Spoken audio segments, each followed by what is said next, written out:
Do you wake up every morning with a burning desire to create a difference in the world around you?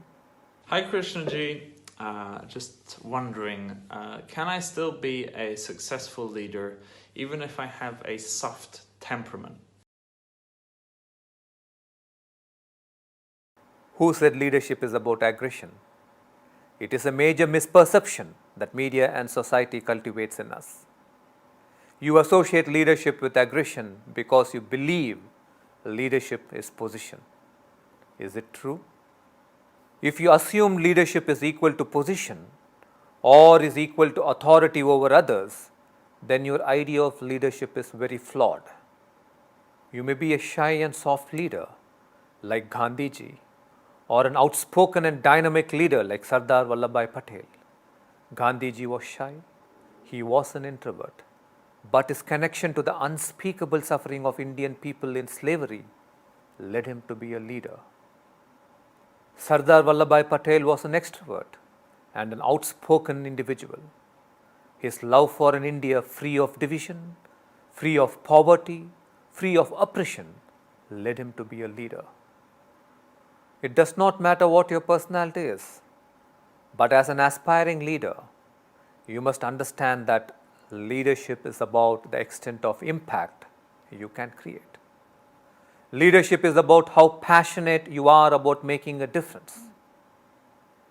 Do you wake up every morning with a burning desire to create a difference in the world around you? But leadership is not for the faint hearted or the lukewarm. It is only for the passionate.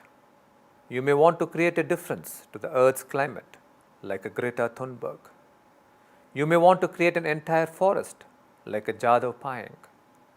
You may want to stand up against child labor, like a Kailash Satyarthi. It does not matter what your personality is. To become a leader, a massive awakening of the creative potential of the brain is a must. An immense awakening of the passion potential of the heart is a must. I would also like to let you know that the axis of leadership is going to tilt rapidly in the coming 2 years. It will be like a revolution. It will be time for heart leadership. It will not just be sufficient that you possess a strong intellect. As tomorrow's leader, you will have to be intuitive too. It will not just be sufficient that you're aggressive and dashing. As tomorrow's leader, you will have to be a great listener too. It will not be just sufficient that you're strong on numbers. As tomorrow's leader, you will also have to learn to share your feelings. What I see common in all this is a state of connection.